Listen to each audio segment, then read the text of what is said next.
Welcome to episode 2 of Inspired. Today, I'm incredibly honored to have with me a true visionary, a thought leader, the recipient of 2023's Partner of the Year award, and the country's managing partner of Baker Mckenzie. Welcome, Lerisha Naidu.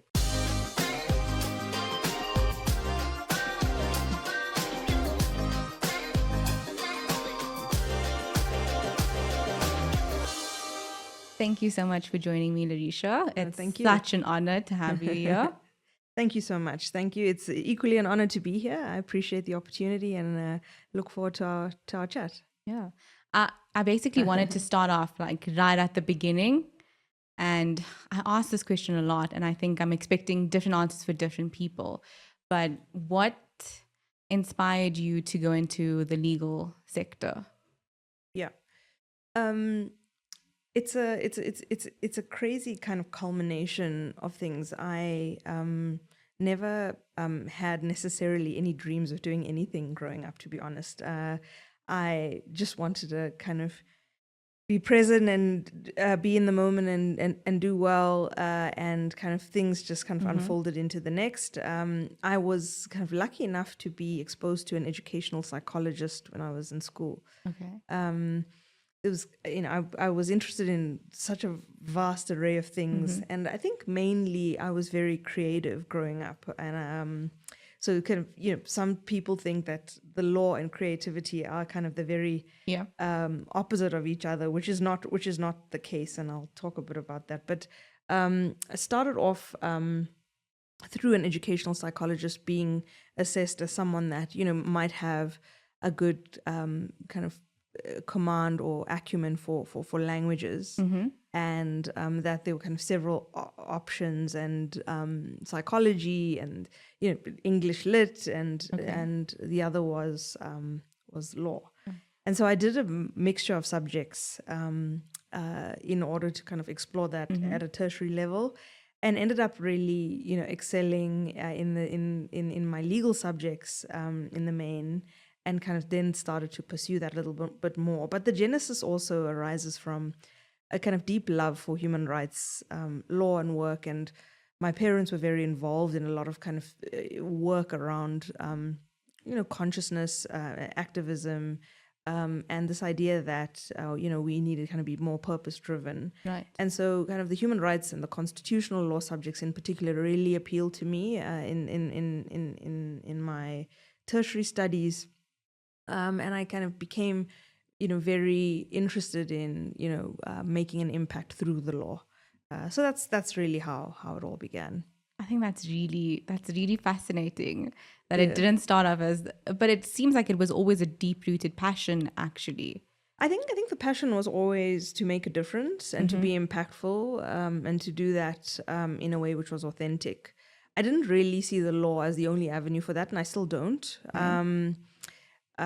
Actually, I'm kind of quite passionate about how leaders can effect change, whether in the law or otherwise. So I think my interest was in making a difference always, and that kind of arises from my context and growing up in a group area, as it was called then, in which we needed to talk about how we make an impact and make a difference beyond ourselves. So that was always part of my discourse and my thinking. And, the law was kind of one avenue for that, and continues to be. But again, only one. I think there are a multiplicity of avenues where we can make an impact. Okay. What was your experience like growing up? You said a group area. What was that? I grew up in Newlands West, which is in Durban, KwaZulu-Natal. And it was a group area, so a predominantly Indian/colored township. We went to school there. In fact, I was speaking to someone the other day about corporal punishment in schools, and how growing up, that was certainly a thing within the schools within which we attended. I was fortunate enough, kind of post 1994, through kind of the diligence and conscientiousness of my parents, to get an opportunity to go into what was then a white-only school or Model C school. And my folks, begged, borrowed, and stole essentially to get me into a school, get my brother into a school outside of our area, and that was difficult. I mean, I was probably one of very few people of color at that school, and needed to learn how to adapt. I think adaptability is certainly, in my view, kind of an important skill that one needs in the profession, but also beyond it. So I kind of learned about a mix between assimilating and adapting, and kind of finding my feet in an environment that I felt entirely alien in. And going into that school, and learning those skills, I think stood me in good stead for a future where, as I say, there's a mix of assimilation, adaptability, remaining true to oneself that you need in this gig. So that was a little bit about growing up. Right. Which I think a lot of people would be interested in hearing about you. Yeah. Competition law, antitrust. How did that happen? Was that a strategic move for yourself? Or was it in rotation that you just got exposure and you were like, okay, I'm just going to go through this pathway? What was that like? And I think a lot of young people sit with that, like how to specialize in something. What should you be thinking about before you make that decision, if you in a position to actually make that decision? Because some people just get kind of thrown into something. Yeah, I'm kind of firmly of the view that firstly, that decisions are never a permanent thing. Sometimes people feel the weight and pressure of a decision. They feel that, I'm making this decision forevermore. And I often kind of speak to, juniors at our firm and beyond, that you can make a decision, but that decision is malleable and pliable and it can change, right? So first and foremost, I don't advocate for making intransigent, inflexible decisions at the outset. You just go, my view is go with it, because when you live with a kind of ease and flow, you're kind of a lot more open to knowledge, experiences, information. You learn what you don't want, and learning what you don't want helps to know what you do. And so, so for me, kind of early decision making is probably something I would kind of caution against. I think with me, as I said, Kay, I was very interested in constitutional and human rights work. I went to the Constitutional Court for a year, where I clerked. And I knew at that point that this was kind of what I was really passionate about. I had secured articles before I went to the Constitutional Court. In fact, I had to defer my articles in order to get the Constitutional Court experience. And at some point, I spoke with the judge that I was clerking for at the time. It was the Deputy Chief Justice Moseneke, and he encouraged me. And I said to him, I'm really vexed on this issue, because do I enter what I incorrectly looked at the corporate space to represent to me, which was corporate is the very antithesis of impact. And so I was naively saying at that time, can I go into a corporate space when I'm passionate about human rights work and impact related work? And he said, Lee, you're looking at this all wrong. Every single microcosm in this country requires people who are change makers and who are willing to make a contribution towards something bigger than themselves. So don't see the corporate as any different from that. So go and do this and be open to it. And if you don't like it, well then you'll be richer nonetheless. So I then kind of had done my articles at what was then Cliff Decker before the merger with Hofmeyr, where it then became CDH. And my first rotation was in competition law. And I found it to be an incredibly fascinating space, right? Because it's this intersection between law and economics. It's a world within which, you're working with a public body, but you're learning about businesses and the diversity of businesses, the way in which they operate, the way in which markets operate. And it just kind of was this confluence of a variety of different sub-disciplines that kind of made me feel that it was a space for me. But again, I didn't make the decision early on. I did the other rotations, open to them, and loved and enjoyed all of them kind of very, very passionately as well. But found that competition law was particularly relevant and for me. The other reason why, and I'll say this last thing and I'll pause, is that our competition regulator and competition regime in South Africa is very focused on the balancing of ensuring healthy economies and markets, but also within the context of our history, and within the context of what is considered to be the public interest as it's defined under the competition law regime. And for me, situating that piece of legislation within the context of our history is for me very important. All of those things came together in that way. Wow. I mean, there's so many layers that I'm like trying to take in. Yeah. First of all, like, wow. I think just being at that age and making the decision to say, I'm not going to do articles right now because I can always come back to it. Some people are just so pressured. A lot of the people that this podcast is aimed at might, be in a similar situation. They might have another opportunity that could just change the way that their career is or just the way that they think. And I think just being brave enough to say, I can always come back. Yeah. Constitutional court, like, you don't get that experience every day either. No. I think that's huge. And just the way that you approach things, I think most lawyers are very different. It's almost like you want to have your whole life planned out. And I can see how that can be to your detriment. So I think something for the juniors to take note of is you don't have to have everything planned out. Yeah. You said you enjoyed every bit of your rotation. You threw yourself in, and only afterwards, okay, you made the decision that aligned best with you. That's big. Yeah, I think the pressure to have things planned out actually undermines the openness with which you approach situations. When you're acting under pressure, you're taking away from, I think, the experience of being present and absorbing information and making an impact.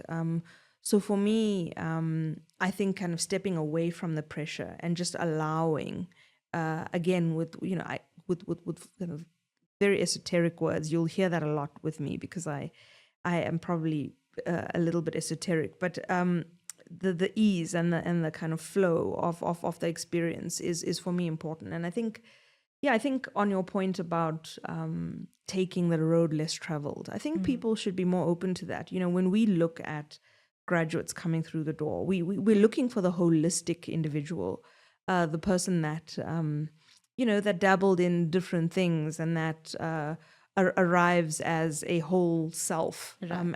And we can chat about that more, but I think the point is that the kind of linear experience, can provide less nuance to your life experience, and so being open to various different experiences, I think, makes for a rounded individual. That there's a lot to take from that. Yeah. I recently, we hosted the GC Summit, the African GC Summit, and another exceptional female of color in the legal sphere was talking, and she basically highlighted how important it was in her career, especially in her formative years. She had a partner that really believed in her. I think it sounds like your parents played a big role, and then your experience at the Constitutional Court. Is there anything else that you think really shaped you, or anybody else that really, helped during those years? Yes. I mean, I sit with kind of this feeling of immense gratitude because I've had people along the way, and even today, mentor me, guide me, support me. But that's also because I've been open to asking for help and open to asking for guidance. I think one of the things that we do often is we kind of often wait for someone to take us on. But the world doesn't work that way. People will take you on if you reach out, and you'll get rejections, right? But it's about kind of getting people in different spheres of life to be able to, to provide you with perspective, to guide you, to mentor you, to sponsor you. There's, the sponsorship element for me was a huge thing. I mean, having people advocate for me when I wasn't in the room. And the only way that people can kind of really sponsor you is when you've kind of reached out kind of almost vulnerably, to be able to say, hey, can you help me? Can you teach me? Can you train me? Can I even have 45 minutes? And so I've had, I think, hundreds of people, Kay, that have done that for me in my career.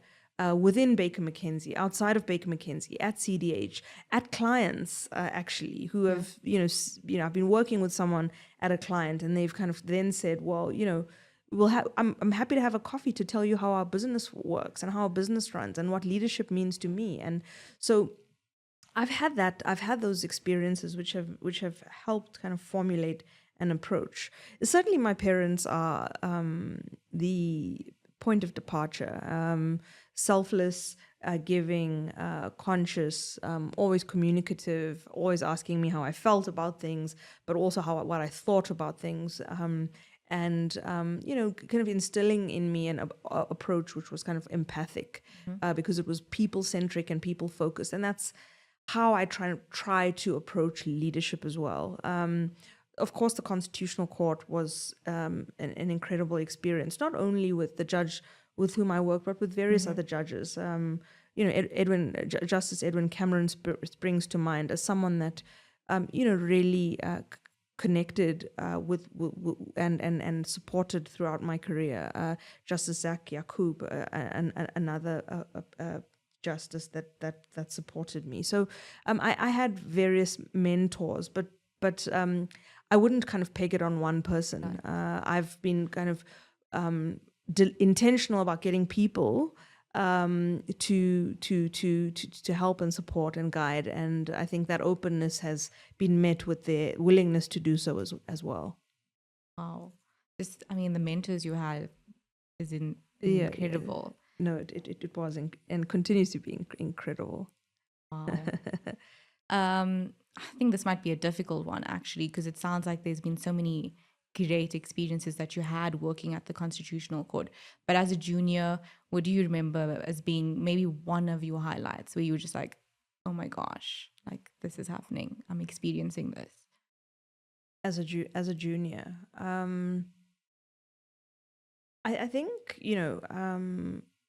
I suppose that there are many. I mean, I can speak a lot about some of those highlights now, but I think looking back on my time at the Constitutional Court, the cases that I was involved in thinking deeply about were really, really profound. I mean, the first case that came before the court that I had to really kind of sink my teeth into was the case of MEC for Education against Pillay, which was a case about a young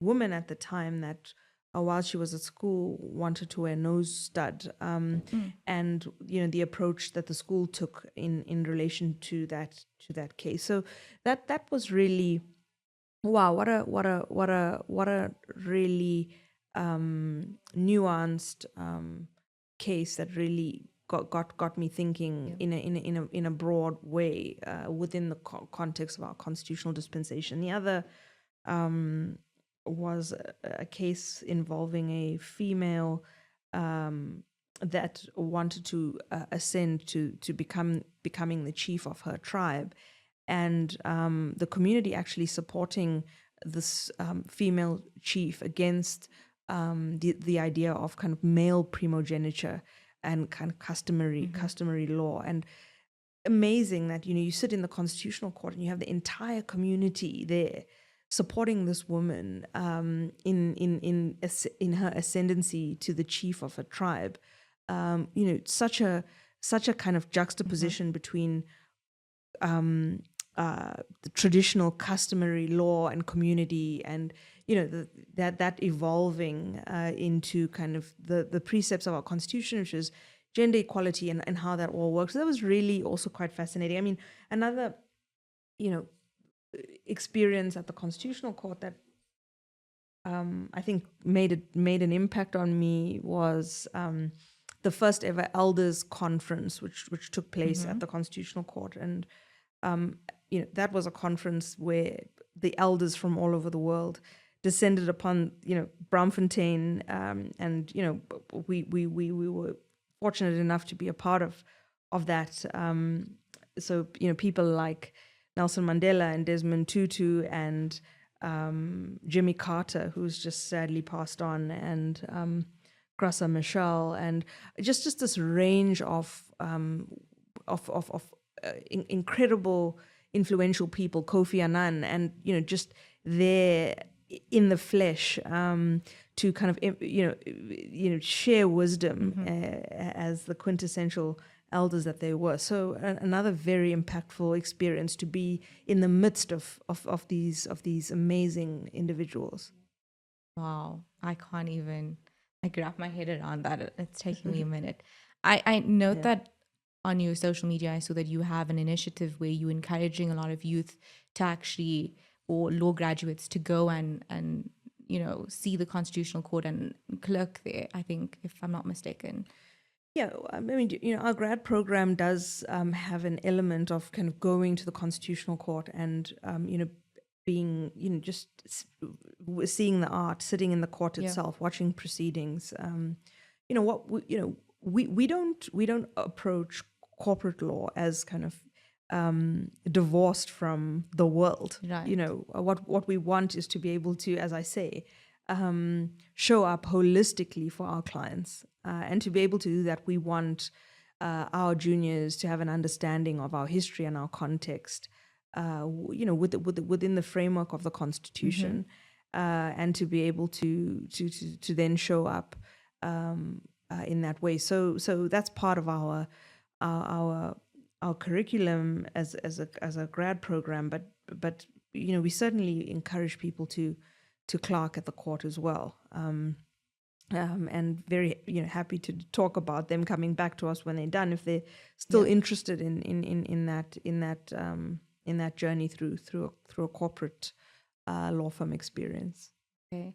I think also it sounds like your experience at the Constitutional Court really equipped you in a kind of a different way to go into articles. Exactly. Yeah. What kind of, I mean, obviously not everyone gets to go that route, but there are things that you can do, in your free time. What kind of soft skills do you think a candidate attorney or someone that is getting ready to do their article should be thinking about and developing?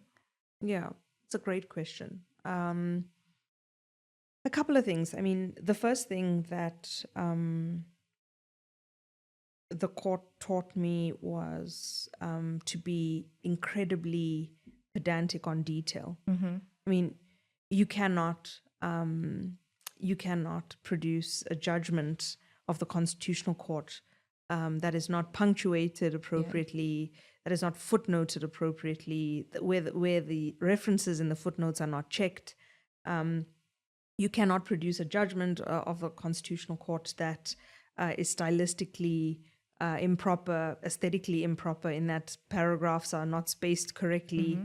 So the substantive thinking is one thing, but the eye for detail is something else that I think people really undervalue and underestimate.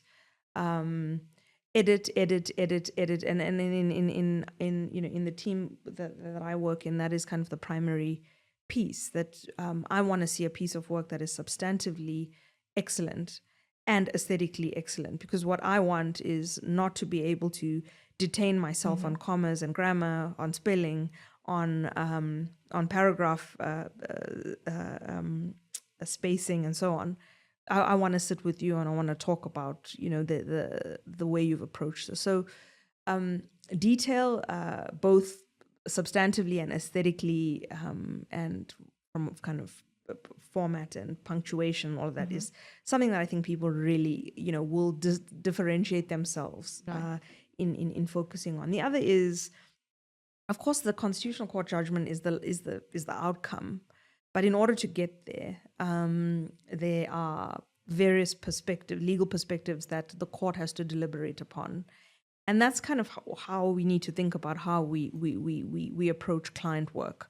You can reverse engineer what the decision will be, and so what are the perspectives that inform that decision. And in order to do that, you can't just think about one perspective. You can't just think about your client perspective. You always have to think about what is the other side going to say. What are the variety of scenarios that need to play out, and how does it ultimately land in that kind of final judgment? So it's about kind of thinking beyond your client's perspective or the one-dimensional perspective. That's something else that I learned at the court. The other was to respect other people's views. I think important that we learn the language around how we communicate and have healthy dissonance and debate. I think oftentimes lawyers can be very dogmatic and believe that their view is the view. And I think, being at the court allowed me to kind of step back and understand that all of these views form part of this rich process that ultimately makes an impact on the South African society. And therefore, the richness of the debate is as important as the outcome itself. And so respecting people's views and hearing them, I think, is important as well. I'm a little jealous of the candidate attorneys that get to listen to this. Where was this when I was doing my articles? Obviously, you've been now the country's managing partner for Baker Mckenzie, which has that kind of been something you've always wanted to do once you reached a partnership level? No, in a word. I was kind of somewhat of a reluctant leader. I did not anticipate that I would be thrust into a leadership position that early in my career. And quite frankly, wondered at the time when the global firm encouraged me to think about it, whether that was in fact the right decision or the right move within the context of, I think, what is a quite conservative, legal industry. I think it's changing, but at that time, I was kind of more steeped in how will the market accept this and embrace this. Thankfully, the market embraced it really, really well, and it's been three years since. But leadership for me is not a title. It has nothing to do with the fact that I'm the country managing partner of Baker Mckenzie Johannesburg. If I don't exemplify values, if I don't practice what I preach, if I don't lead by example, I believe that anyone can be equipped with leadership acumen if they're open to it. And actually, the approach that we adopt at Baker Mckenzie South Africa is that we encourage people to lead. So we can all lead and lead, and my leadership style is that I want leaders around me to be able to run with matters, client work, to be able to run with initiatives that make an impact in pro bono, in corporate social responsibility within the firm, amongst our people. Did I expect this? No. Was this planned? No.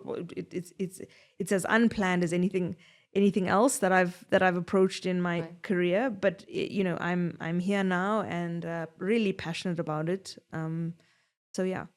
I think that it's so telling. By the way, yeah, you're just doing amazing things, but you can feel that there's something different there. Right. I don't know. I don't think I'm equipped or educated enough to have much of an opinion, but I can tell.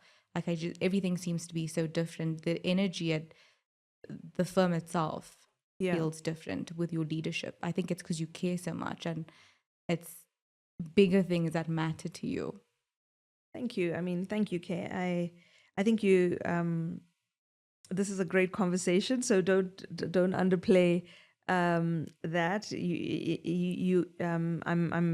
I think it's flowing well, and I think you definitely get through your own experience what a healthy law firm culture means. I think for me, having grown up, and I mention this quote often. I can't say it perfectly, but the quote speaks to the fact that who better than someone who has grown up in a broken system and who's seen it up close and personal to make a difference and a change. And I've seen it, right? I've seen hierarchies and what they do. Right. I've seen a lack of emphasis on inclusive practices and inclusive leadership and what it does. I've seen in unequal and inequitable work allocation systems and what it does. I've seen an absence of focus on opportunities and the nurturing of talent. So, when you see things that could be made better, I'm not saying they're bad. I'm just saying that there's the potential for improvement. When you see that, then your leadership becomes kind of focused on trying to make that difference beyond Baker Mckenzie, for the market, for others in general. I think for me,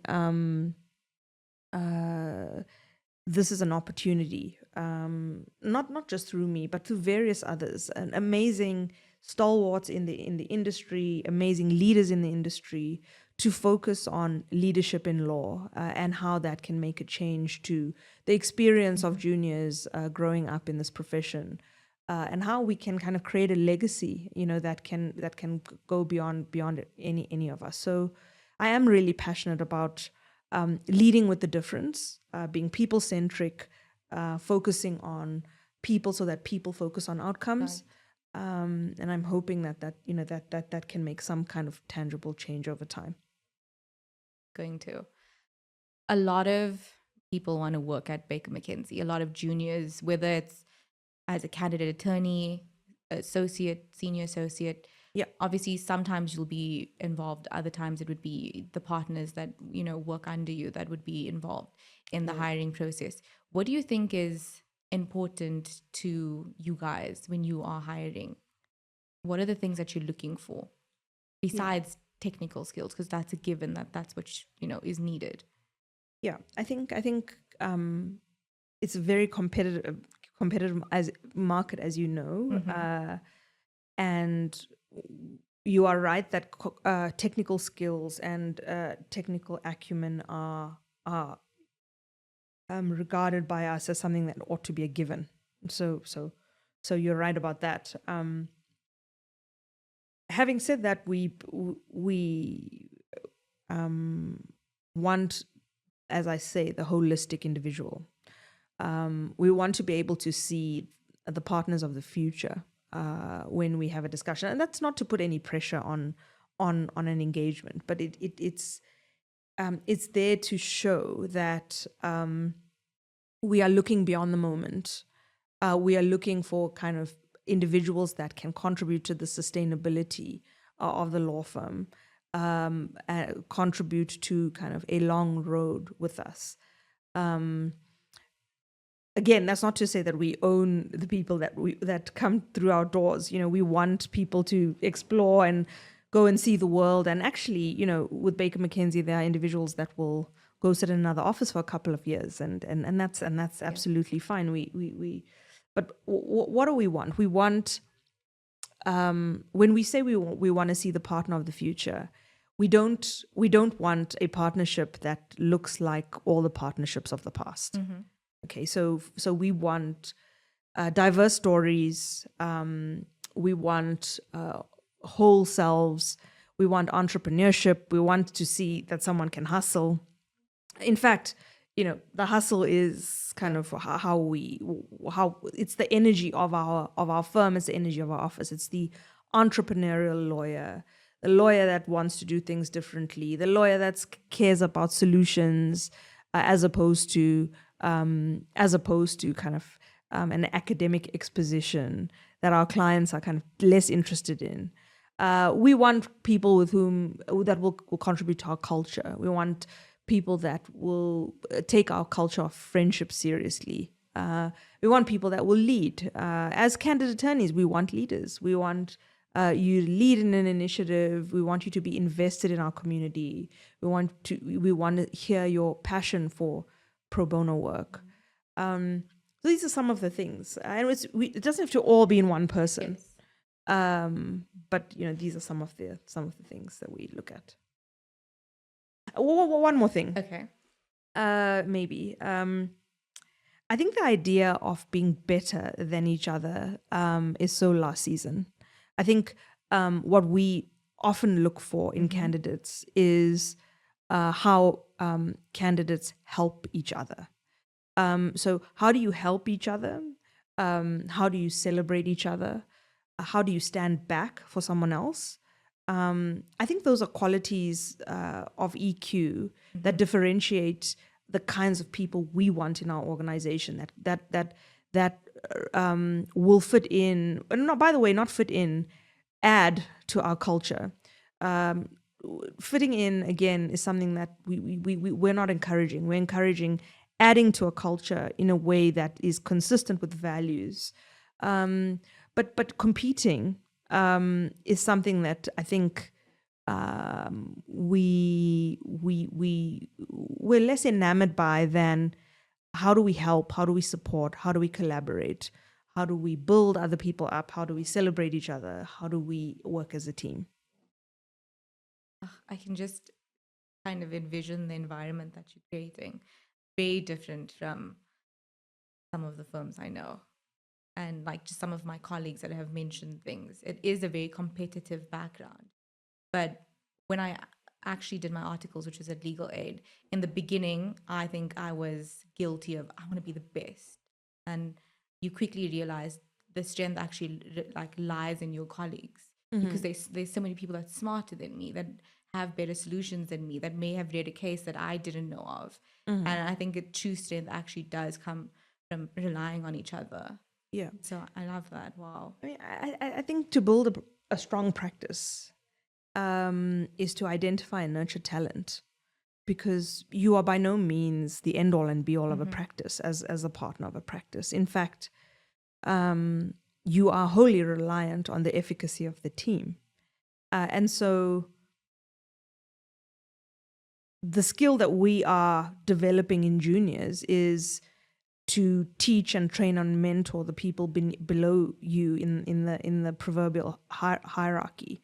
How are you demonstrating that you can build a practice of people going forward? We expect that you pass on the skills, that you pay it forward. So, again, we look at you as, how are you going to be as a partner in 10 years? You can't be a partner in a one person band. We're trying to create collaborative teams. I feel like you've answered this quite a bit, because it's very clear what your vision is, but what can I expect from you within the next couple of years? What is the aim and the goal? I do think you've covered quite a bit, but if there's anything that you haven't touched on. Yeah, I mean, obviously, Baker McKenzie, we're a global brand, and so we fit into this global platform, which is incredibly integrated, very inspiring to be a part of this bigger engine. But we also want to be locally relevant, and to be locally relevant, we want to make an impact on this market, and we want to do that differently. How are we different? Well, we're different because we want to be a truly global law firm in covering sub-Saharan Africa. We want to bring the best practice from other offices into this market so that our lawyers wear a global hat. But beyond that, how are we different? We're trying to be different by differentiating ourselves based on a very unique culture, a culture that is focused on harnessing the talent of people through inclusive practices, through very intentional training, mentorship, sponsorship, through a focus on opportunity. I don't believe, Kay, that there is any perfect place. So that's not what I am suggesting here. Microcosms are a reflection of our macrocosm, and our macrocosm is not perfect. And so when you come into a space, you will expect that there will be difference, and difference can be hard. You will expect that, you know, there will be people with different views, and navigating that is tricky. And so I'm not by any stretch of the imagination positing this place of perfection, this bubble. Okay. No. And I don't believe that law firms should advocate for bubbles. We should be real and we should be authentic. Working at a law firm is hard. It's bound by the billable hour, yes. Which means that you sell time, and the more time you sell, the more successful you are, and therefore you have to engage in a hard slog. Law firm life is tricky in that selling hours means that that there's kind of necessarily going to be competition, and we're trying to advocate for a world that doesn't focus on competition in order that we get people to kind of work together more and lift each other up. But working with clients who are demanding, working with clients from all over the world, those things are challenging and not necessarily smooth sailing. But we're trying to create a people-centric space in which people feel empowered and enabled, and people have roles. I mean, I don't believe that law firms, should necessarily have strict delineation between the timekeepers, the fee earners, and those that support. I mean, everyone has expertise, and so we should be respectful of the expertise within the space and give everyone a voice to be able to share their expertise in a space. So, what can you expect from us? I think we want to be excellent. We want to be the best in class. We want to service our clients in a way that makes an impact on their businesses, and in that way indirectly make an impact through them. But we also want to make our own impact, and we want to do that by being a different kind of law firm, a law firm that attracts people and keeps people, that is inclusive, and that makes an impact on individual lives. I'm really excited to watch this unfold. Yeah. And then I think maybe one of my last questions would be just any advice for the juniors, whether it be just someone that's just stepping into legal practice, someone that's been there for a while and wants to navigate to the next step, which is partnership, someone that is looking at maybe doing something as great as what you're doing, managing partner. I'm not in the typical legal space anymore, but that would be something of interest to me. Right.